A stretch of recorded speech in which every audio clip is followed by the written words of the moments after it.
Hey guys, welcome to the video for today. So before we get started, I just ask you I basically give your opinion on it. Just give me a chance, okay? I'm not asking for a lot. I'm just asking for a chance. That's why you're here. If you're a new viewer, or if you're a returning viewer, you just haven't subscribed yet. I just ask you just give me a chance. Give me a week to prove that I can try and do the best that I can to my ability. Like, comment, subscribe, share, whatever you're gonna do. Let your friends know what's going on here. But anyways, let's get right on to the video. And welcome to the QB Huddle session once again, where it's time to talk some football news because God only knows I talk about football way too much. So we'll start with the first piece on the day that we have. The Chargers waived former first round pick Jerry Tillery. I guess he was coming to the team. I don't know why, but not long later, he was claimed off of waivers by the Vegas Raiders. A very interesting pickup for Vegas, considering they don't give a shit about their first round picks. So take that with what you will, folks. I really, genuinely do not know. Moving on, the NFL from this year onward is said to honor the late John Madden. They'll be doing this with a day commemorating to him known as the John Madden Thanksgiving Celebration. And some things that are included with it, obviously don't do, because I don't know what exactly, but one thing I do know is that the players will be wearing decals on their helmets of John Madden, which I think is pretty cool. But I have yet to see what else that they're including with this. But that's okay, because I think it's a cool thing and a great way to honor one of the greatest legends of all time. Moving on, Shaquille Leonard for the Colts is done for the season. It was announced that he had undergone back surgery and he'll be missing the remainder of the season. He is done for the year. Hopefully, that back surgery will put any back problems he had to bed. And honestly, God, that's all I can hope for. So, speedy recovery to you, Shaquille Leonard. Moving on, we move on to Derek Carr. This comes after the loss against the Colts on Sunday. During the post-game conference,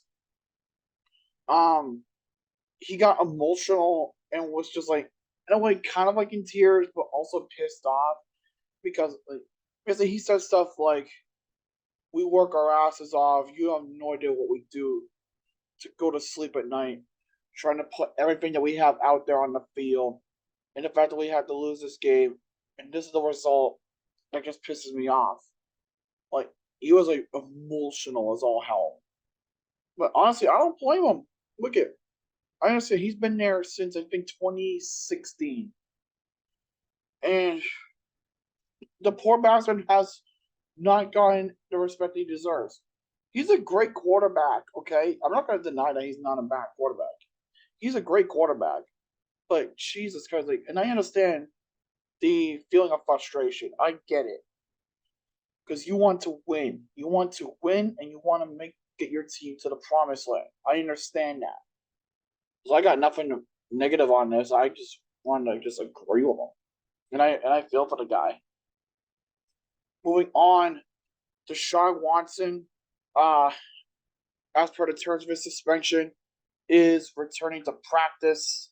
So, but he's still he's still not out of his suspension yet. He still has a little bit to go, but his suspension is nearing its end.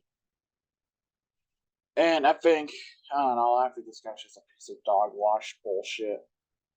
But you could think about him whatever you want to think about him. And another injury as we move on, another season-ending injury. This time to tight end Zach Ertz.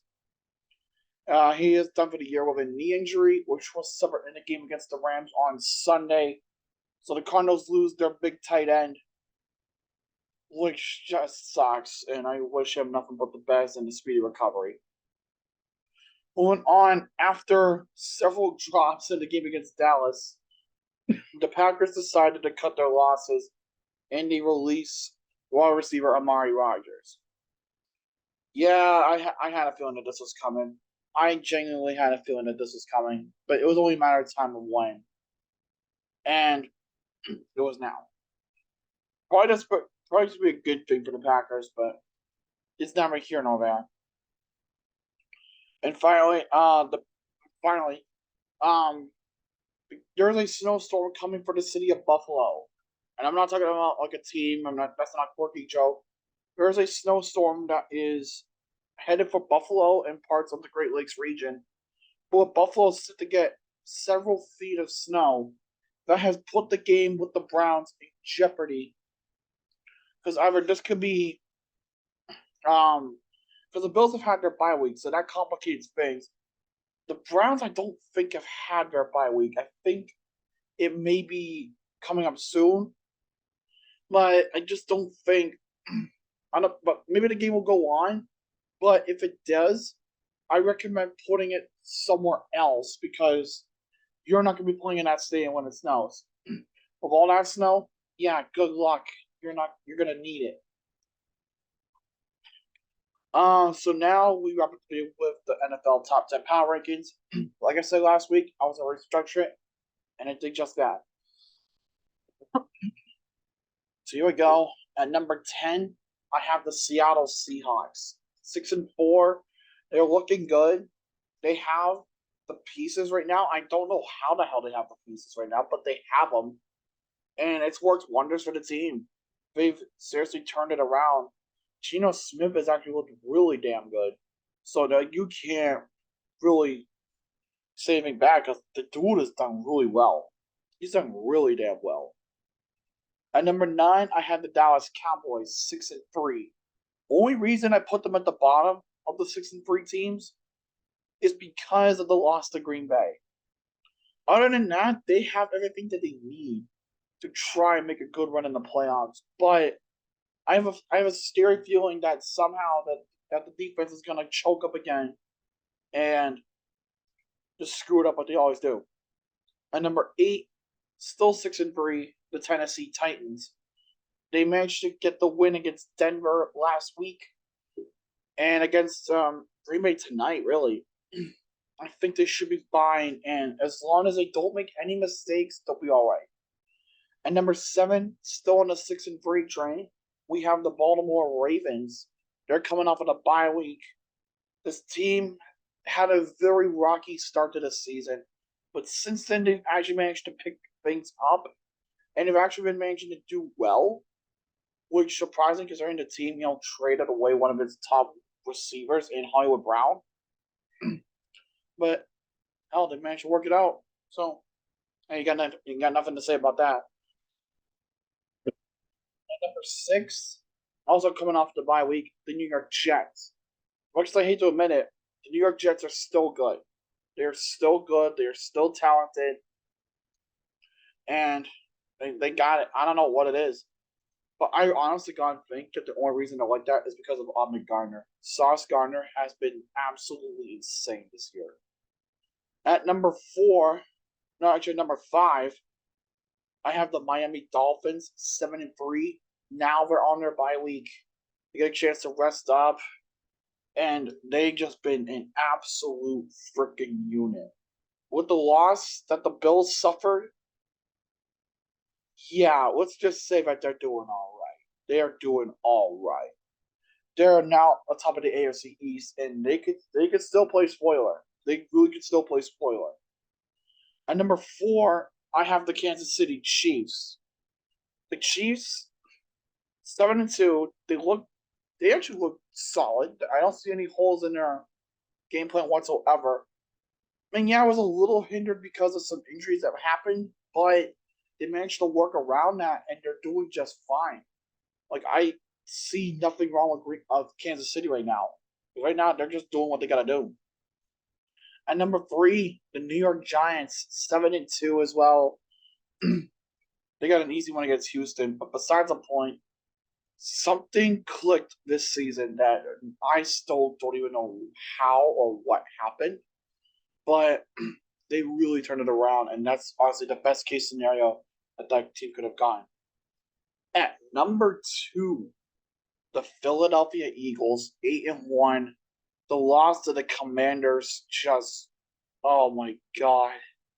But that was also in part to ref ball being the biggest pain in the ass of the 21st century. How do you miss that face mask on Dallas Goddard again? And how do you call a penalty on someone that really couldn't slow down his momentum because he was already locked into the play that was about to happen? Oh my god. Ref ball. You can't have football without it for whatever reason. And at number one, the Minnesota Vikings, 8-1. They are just a freaking powerhouse. They are an absolute unit. Justin Jefferson had the catch of the goddamn year against the Bills. Absolutely freaking smoked the shit out of them. I don't hate to say it, but the Vikings are legit this year. They have what they needed. The coaching changes and everything that happened in the offseason worked out perfectly. The Hawkinson shit worked out perfectly. They have what they need, but can they capitalize on it? Well, that's for the rest of the season to play out. But that will do it for the Keep You Huddle session this week. So if you guys did enjoy, if you did, leave a like, comment down below if you guys want to see me next. And if you haven't done so already, subscribe and join the Launchable Nation. But until next time, je suis le Canadien. Bonne nuit et au revoir.